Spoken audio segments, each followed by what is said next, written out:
South Africa will hand over the rotational chair of the African Union to the Democratic Republic of Congo in February 2021. Economic integration, women's empowerment and good governance were the three main priorities identified by President Cyril Ramaphosa when South Africa assumed the chairship of the African Union in January. The AU term also coincided with South Africa's third tenure as a non-permanent member of the UN Security Council. So just how did South Africa fare and President Cyril Ramaphosa do at both the AU and UN, given the impact of COVID-19 in just about all aspects of life this year? Well, to answer this question, we're now joined via Zoom by senior researcher at the Institute for Security Studies, Gustavo de Carvalho. Thank you so much indeed for joining us, and welcome to the program. Thank you very much for having me. All right, so it's been an incredible year for the whole world, and perhaps one that disrupted everything that we knew as normal. Is that probably going to be how Cyril Ramaphosa is going to be measured as AU chair? Absolutely. Certainly when South Africa assumed the chairship of the African Union earlier in 2020, no one would have expected that COVID-19 or a global pandemic would be the biggest definer. But certainly it helped South Africa to have a slightly more focus when it comes to the chairship.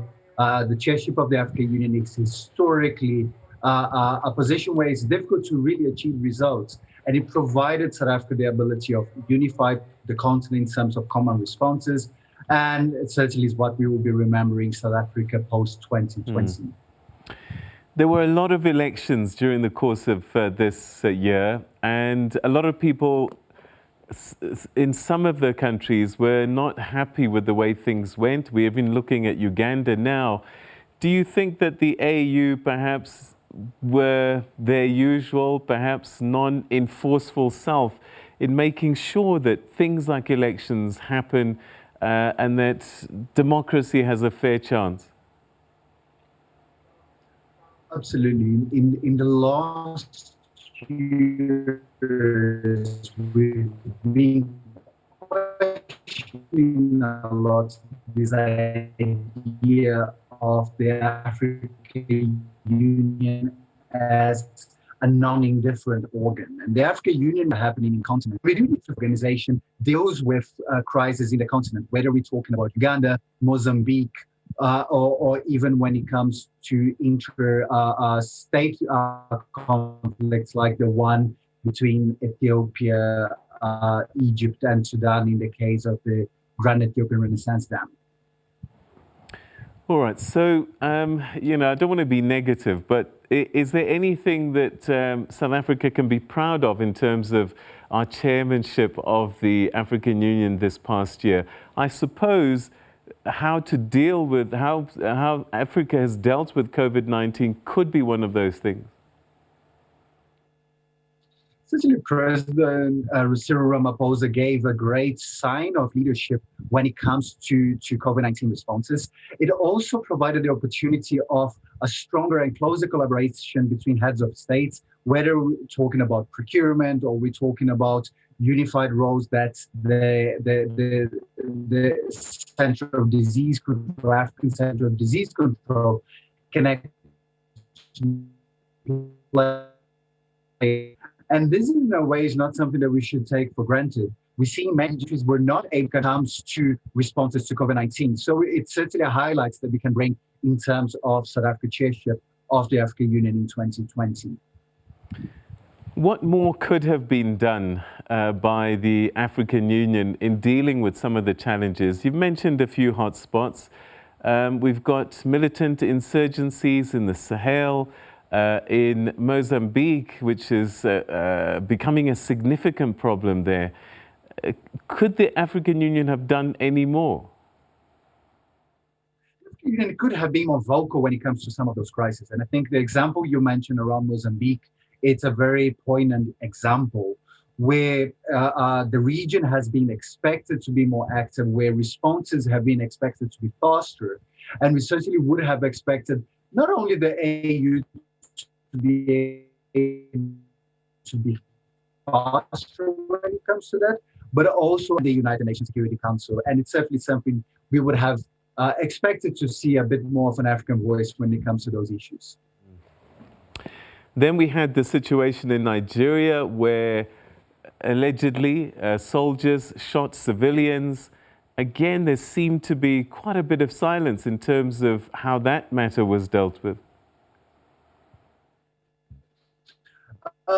The one challenge that organizations like the African Union or the United Nations, for that matter, often have is how to deal with crises in some of its own big member states. Nigeria is the largest economy in the continent and is one of the most powerful countries. And how do you deal in situations like that? We've seen similar issues if we can compare to what the United Nations did in some of its own big member states, whether it's China, the United States, or Russia, where the type of silence tends to be a bit more present